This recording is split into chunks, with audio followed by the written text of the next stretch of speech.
अब अद्वैत की जितनी भी बातें हैं उनमें अक्सर किसी साधना पद्धति का जिक्र नहीं होता, लेकिन विज्ञान भैरव तंत्र की विधियों से गुजरते हुए जब मैंने उन पर बात की तो मैंने देखा एक विधि बहुत ही प्रिसाइजली, बहुत ही स्पष्ट रूप से अद्वैत साधना के लिए रास्ता बनती है। उसको समझे बड़ी उपयोगी है। जो आम तौर से लोग उपयोग में लाते हैं, यूज करते हैं, वो बड़ा सिंप्लीफाइड वर्जन है और वो लोगों के अंदर एक किस्म का विभाजन भी पैदा कर देता है, स्प्लिट क्रिएट कर देता है। ये विज्ञान भैरव तंत्र की विधि है। At this moment let mind, knowing, breath, form be included. इस क्षण में मन, चेतना, सांस और रूप, इस सबको शामिल होने दें।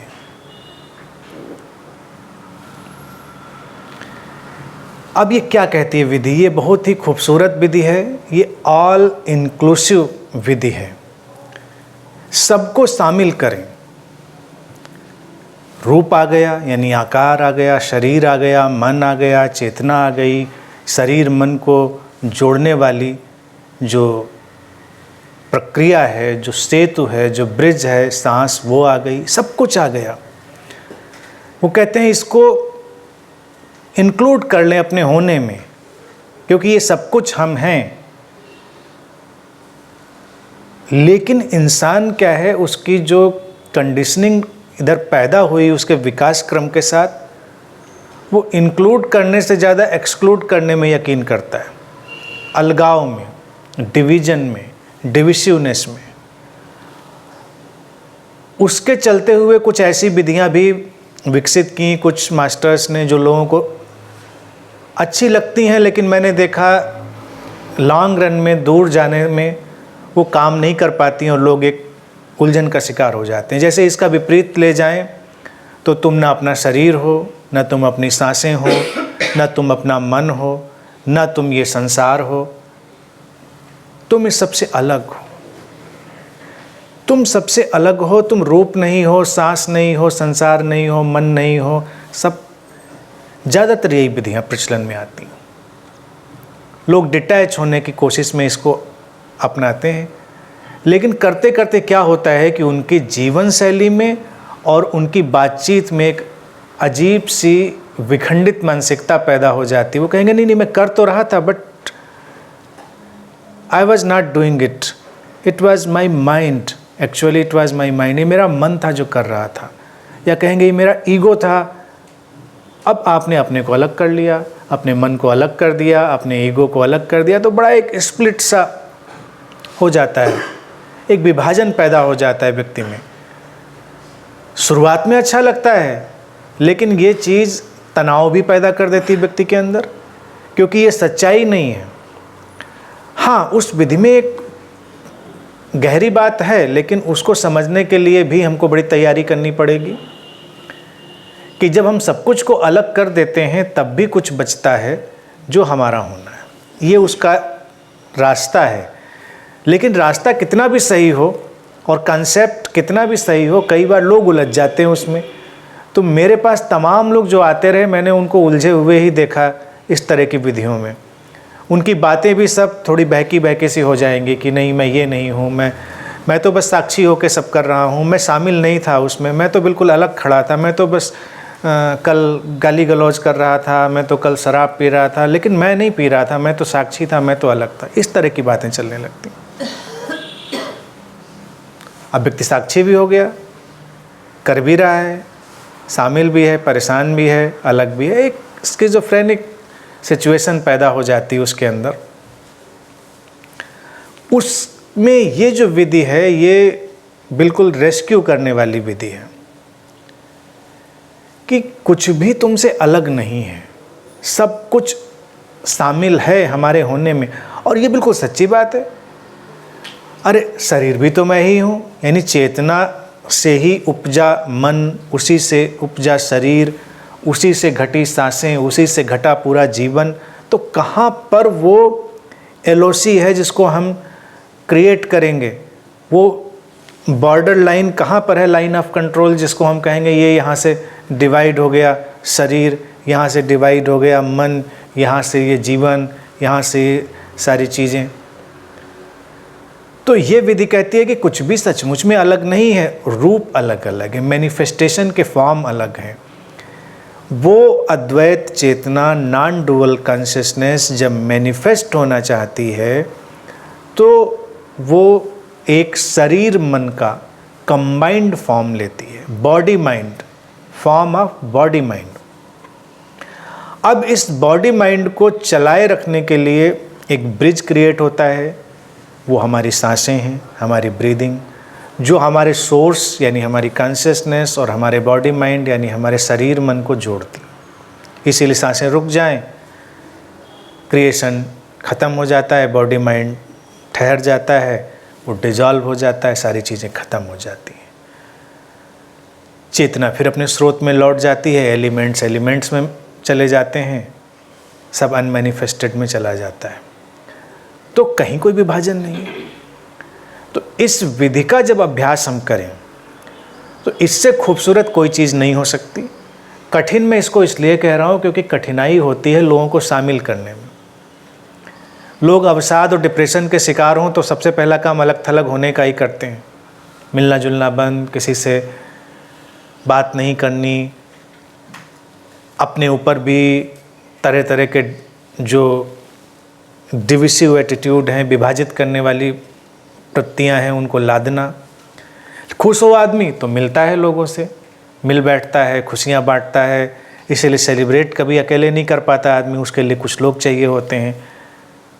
जीवन तो विस्तार में है, सिकुड़ना जीवन का एक गुणधर्म है तब जब वो समापन की तरफ जा रहा होता है, मृत्यु की तरफ जा रहा होता है, अन्यथा जीवन तो फैलाव में।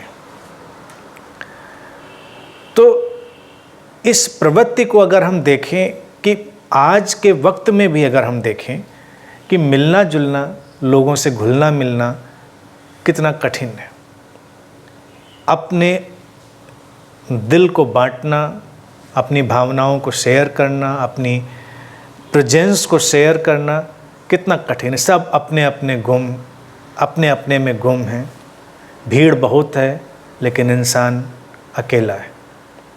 ये आज का परिदृश्य है घटनाक्रम में। तो इसीलिए ये विधियां कठिन बन जाती हैं कि जब सब शामिल करें तो पहले तो आपका शरीर, रूप, सांस, चेतना, मन सब शामिल हुआ, फिर आप एक्सपैंड होंगे। इसीलिए मैंने कहा था जो सेल्फ रिमेम्बरिंग मेडिटेशन मैंने क्रिएट किया, आत्मस्मरण ध्यान, जिसको शॉर्ट में SRM कहते हैं, वो इसीलिए क्रिएट किया था कि आप एक्सपैंड होते।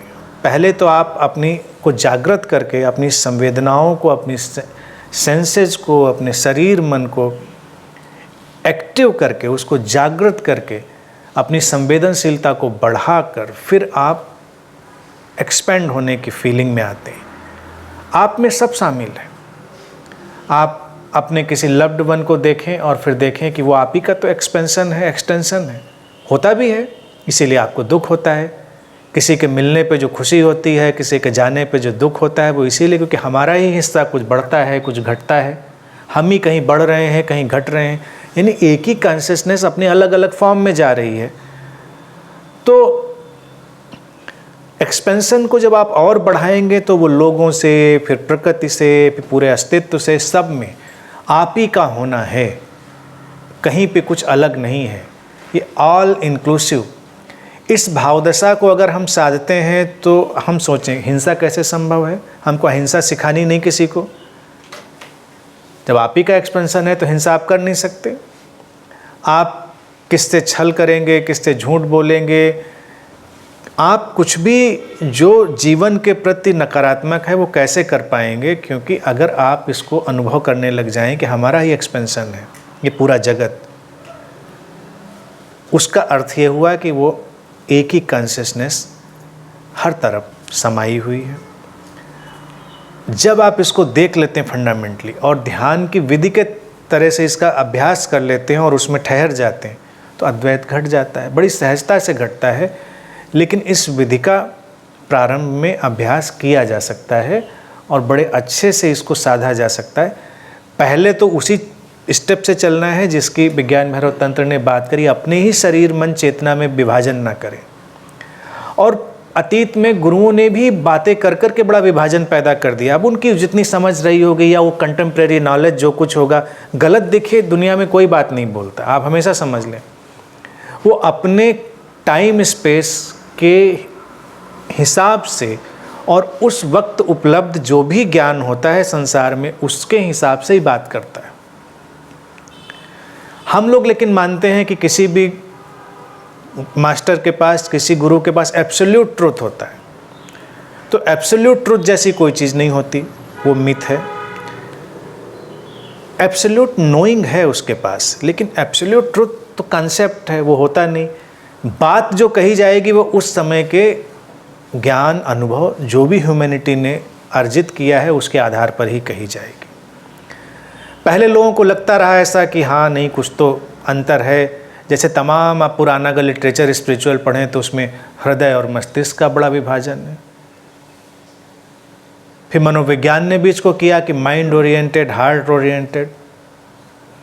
फिर धीरे धीरे मनोविज्ञान विकसित हुआ, विज्ञान विकसित हुआ, और हमने देखा कोई माइंड और हार्ट का डिवीज़न नहीं है, एक ही फ्लो है हमारे अंदर, एक ही यूनिट है, उसी का एक ऑर्गेनिक फ्लो चलता है, यानी कि एक ही प्रवाह चलता है, जिससे कुछ अभिव्यक्तियाँ ऐसी होती हैं जिनमें संवेदनशीलता, कोमलता, सहजता ये ज़्यादा होती है, उनको हम हृदय की भावनाएं कहते हैं।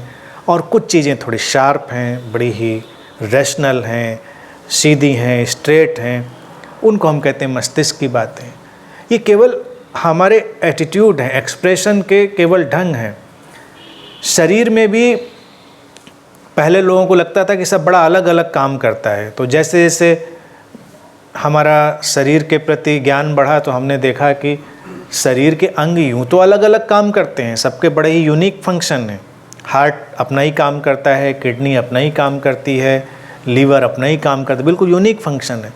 लेकिन उन यूनिक फंक्शन के बीच सब एक हार्मनी है, कम्युनिकेशन है, सब इंटर रिलेटेड हैं। इसीलिए हम जानते हैं एक चीज़ से हर चीज़ प्रभावित होती है, इधर से उधर, उधर से उधर। केवल इस शरीर को जीवित बनाए रखने के लिए उनका अलग अलग फंक्शन करना जरूरी है, लेकिन उनके अपने बने रहने के लिए उनका एक ही लय में बना रहना भी जरूरी है। इतना सिंपल सी चीज़। तो इस जीवन में हमारे बने रहने के लिए हमारा एक एक व्यक्ति का अलग अलग यूनिट की तरह फंक्शन करना भी ज़रूरी है, तभी हमारा ये इंटरपर्सनल ह्यूमन रिलेशनशिप यानी कि व्यक्तिगत अंतर संबंध जो है वो चलेगा। लेकिन साइमल्टेनियसली उसमें ज़्यादा शांति और ज़्यादा समस्वरता हो, उसके लिए सबका एक लय में जुड़े हुए होने का भाव भी जरूरी है। और यही अद्वैत की स्थिति है। शरीर हमेशा उसमें है, हमको उसे सीखना होता है। तो इस विभाजन में हृदय, मस्तिष्क ये सब बातें गिरा देने वाली हैं, अंतर्मुखी, बहिर्मुखी। मनोविज्ञान पहले इस पे चला कि इंट्रोवर्ट पर्सनैलिटी, एक्सट्रोवर्ट पर्सनैलिटी, तो फिर तमाम गुरुओं ने विधियां भी बना डाली, इंट्रोवर्ट लोगों के लिए विधियां, एक्सट्रोवर्ट लोगों के लिए विधियां। फिर मनोविज्ञान ने देखा कि नहीं, इंट्रोवर्ट एक्सट्रोवर्ट जैसा एक्चुअली कुछ नहीं होता। हर व्यक्ति इंट्रोवर्ट एक्सट्रोवर्ट के एक साइकिल में घूम रहा है, यानी कि किसी टाइम पर वो इंट्रोवर्टेड बिहेवियर करता है, किसी टाइम पर वो एक्सट्रोवर्टेड बिहेवियर करता है। वो सिचुएशन पे डिपेंड करता है। सबके अंदर दोनों चीज़ें हैं, उनका परसेंटेज अलग अलग होता है और वक्त वक्त पर चीज़ें अपनी आती जाती हैं। इसी तरह से स्त्री और पुरुष का विभाजन जो था द्वैत का, इतना भी सॉलिड नहीं है कि सब बिल्कुल अलग अलग है, लेकिन स्त्री का स्त्री जैसा होना ज़रूरी है, पुरुष का पुरुष जैसा होना ज़रूरी है, तभी ये फंक्शन चलेगा। हमारा वर्ल्डली चल रहा है, लेकिन स्त्री के अंदर पुरुष भी है, पुरुष के अंदर स्त्री भी है। मनोविज्ञान कहता है एनिमा, एनिमस उनको कहता है, और कहते हैं वो दोनों भी इंटरचेंज होते रहते हैं। कभी स्त्रियां बड़ा पुरुषों जैसा व्यवहार करती हैं, कभी पुरुष स्त्रियों जैसा व्यवहार करते हैं। ना ये सही है ना गलत है, ये एक्सप्रेशन है लाइफ का जो हमेशा ऐसा ही रहता है। और जब इसको कोई देख लेता है तो स्त्रियां स्त्रीपन से मुक्त हो सकती हैं और पुरुष पुरुषपन से मुक्त हो सकते हैं। और ये ह्यूमैनिटी की बहुत बड़ी फ्रीडम है कि औरतें औरतपन से मुक्त हो जाएं और जो मर्द हैं वो मर्दपन से मुक्त हो जाएं, क्योंकि दोनों में दोनों चीज़ें आती जाती रहती हैं। वही सिंपल प्रैक्टिकल अद्वैत की स्थिति होती है। इसीलिए ये विधि बहुत ही काम की है, इसका अभ्यास आप लोग कर सकते हैं।